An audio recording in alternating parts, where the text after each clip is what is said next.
Hi everyone, David Aragona and Mike Beer here taking a look at one of four graded stakes races this Saturday on Whitney's Saturday at Saratoga. Race 10 is the Fourstardave Grade 1 event for the older horses going the 1 mile distance on the inner turf course. Mike, this comes up a fun race to handicap every year and no different this year, even though it's not the biggest field. There are cases to be made for every single horse entered for this race. We'll throw up the runners entered. 7 runners past the entry box, Mike. I think we're likely to go forward with at most 6 because Mark Casse has said that he's not going to run both of his speed horses. He'll select one of them to go. He's got Mi Bago and Classic Q in here. Both have the same running style, so no surprise he'll withdraw one of those. But even if one comes out, Mike, this is still a really competitive field.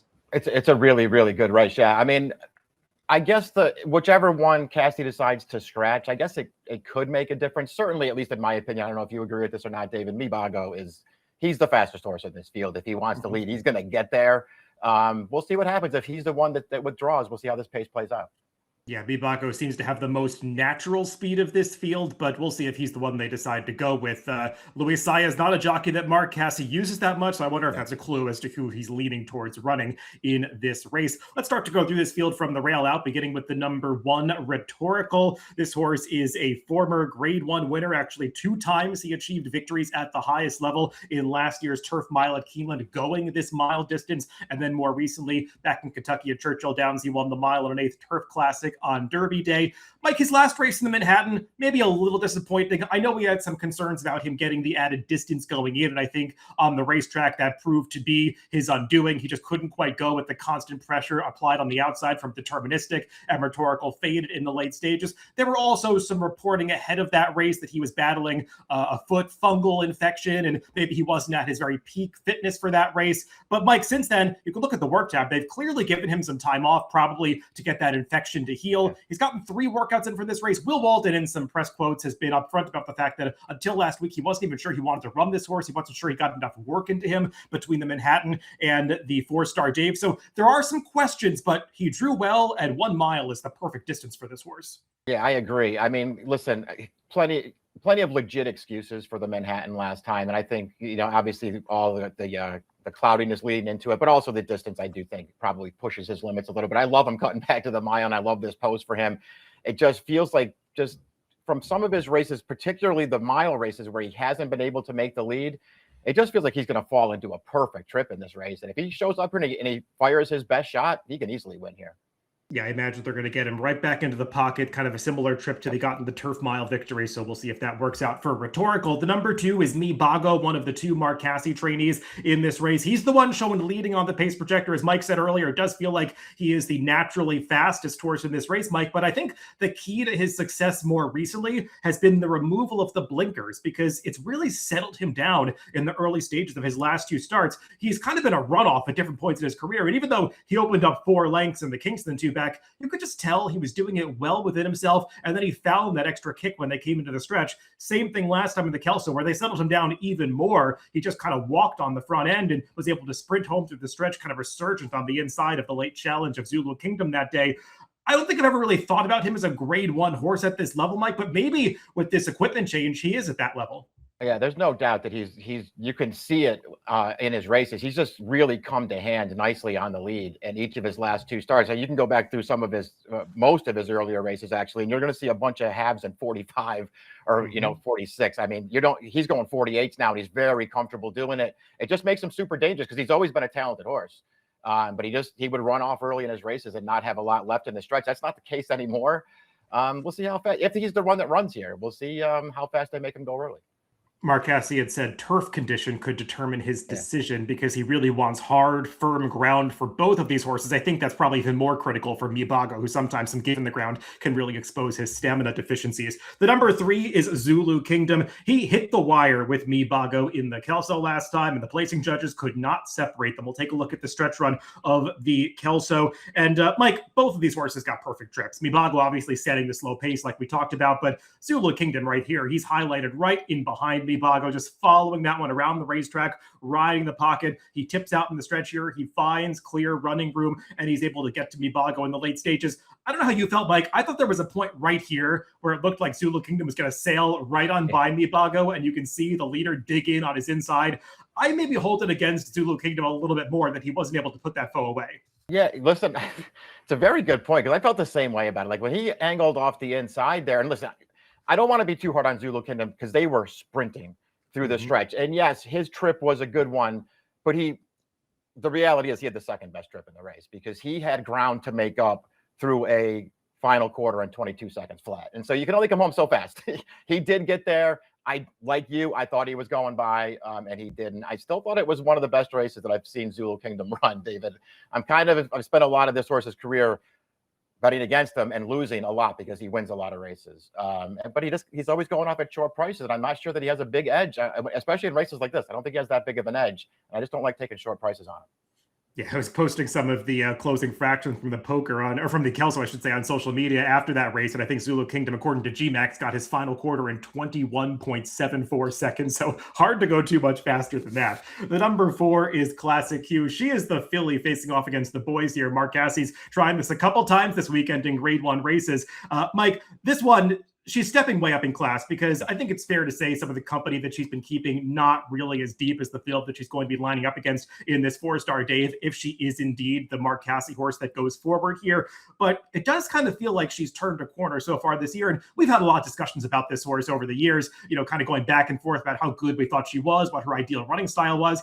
It does kind of feel like since they've committed to more aggressive tactics with her, it's kind of unlocked this newfound consistency for her. And she's really shown up since this jockey switch to John Velasquez, who seems to understand the best way that she needs to be ridden. We'll take a look at her most recent start in the Just a Game, where they weren't even that aggressive with her. She just kind of inherited the early lead with her natural speed. She led the field around the track. You can go that quickly up front, but not like she was walking on the lead either, and just sprints home to beat this field pretty decisively in the end.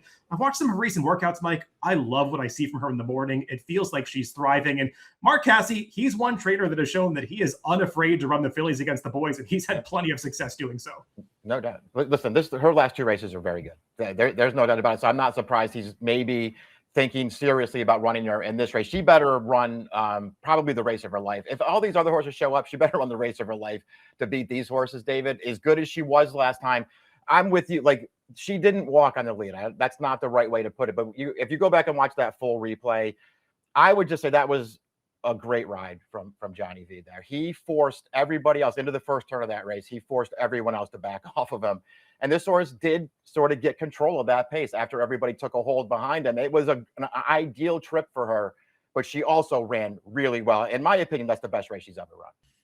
Mike, I'm curious to know how you think this pace is going to play out, because you see that Timeform US pace projector. The fast pace flag is showing up. Obviously, that's primarily due to the 2 Mark Cassie runners being included in the data. One of them is going to come out. Maybe we'll see if both of them run in this race, if even one of them runs in this race. But Mike, that will update at scratch time, the pace projection, if a horse comes out of this race. Do you think it's going to develop as a fast pace? Do you think someone's going to try to go after Classic Q or Mi Bago if they're the ones that go forward in here? I would say, I don't know about go after. If Mi Bago's in this race, I don't know about that. I just think he'll be clear on the lead. If he's the one that runs. If Classic Q runs, I look at it a little bit differently. I still think they'll probably try to put her on the lead. To me, the whole key to the pace, no matter which one of the Cassie horses is in, is the horse that we're going to talk about next, Deterministic, because he's got natural speed and he never backs off. Like, this is not a horse that they ever back off the pace with. Like, he's going to be sitting right up there.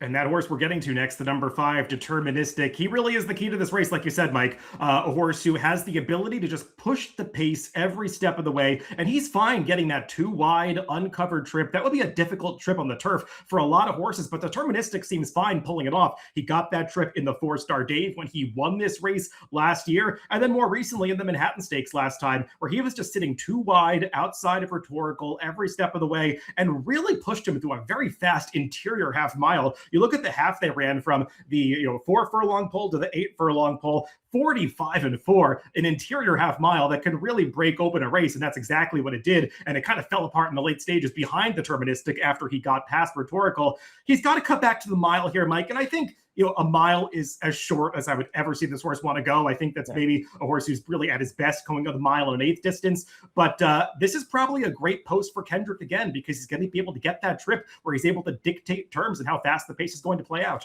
There's no doubt about it. I mean, listen, is he maybe better at 9 furlongs? Yeah, I guess he probably is. He won this race last year. He had no problem winning this race last year while turning back out of the Manhattan, just like he's doing this year. I don't think the mile really takes anything away from his chances. He's going to get that trip that you were just talking about, where they never back off with this horse. He's going to go forward. He's going to sit very close to this pace. He has reserves of stamina that a lot of these other horses do not have. And if he makes the lead in the stretch, he's going to be really, really hard to run down. This horse has won 6 races in a row on the grass. He hasn't lost on the turf since October of 2024.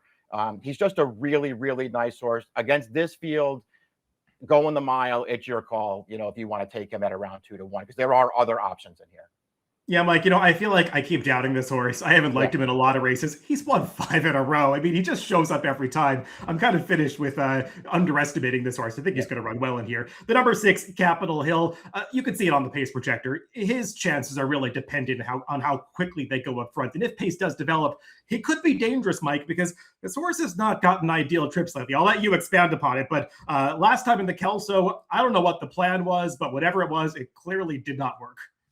Yeah, he had no chance in the Kelso last time. He actually ran a deceptively good race. And they're considering that they rated him back, obviously, at the start of that race. He was never able to save any ground. And we already talked about the closing fraction of that race. They were just sprinting home in front of this horse. That was a 22 flat final quarter. He's actually gaining ground and passing horses into it. The race 2 starts back in the poker is almost the same exact thing, David. They didn't go fast in front of him.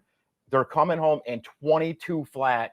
This horse is making up ground every step of the way, and he misses a nose in there. He's in really good form right now. Obviously, he needs more help than a lot of these other horses do. So maybe that makes it a little difficult to want to try him on top in here, and maybe you're just better served using him underneath. I think he's going to fire a good shot in here. We'll see if he gets the right kind of trip and the right kind of setup.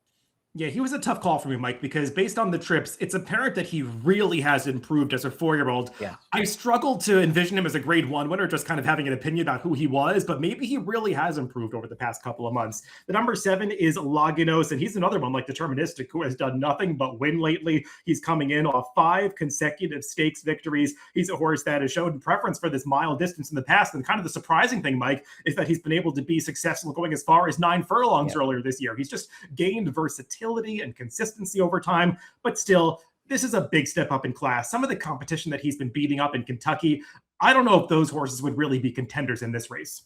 That is the one thing I think that you really have to reckon with Lagynos, because you're right. He's just gotten so good this year. He's always been good. I mean, he was a good 3-year-old. There were a lot of races like you, David. My opinion of him was always he didn't want to go step beyond a mile. Like I always thought that, and unfortunately for him, every time they brought him to New York, this was at a time when there was no more Belmont Park, because to me he was a perfect 7 furlong turf horse.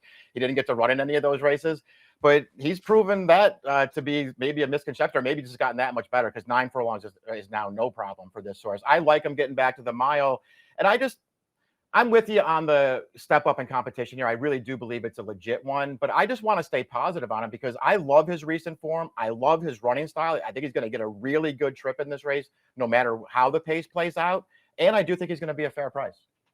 He's gotten a ton of perfect trips lately, but he's the kind of horse that has the tactical speed and tractability to be able to put himself in the perfect position every time. Let's go to our picks for this 4-Stardave. A lot of ways to go in here, Mike. It was a difficult race for me to handicap, determining which horse I wanted to put on top. I was just searching for the right kind of price, and I put Classic Q on top.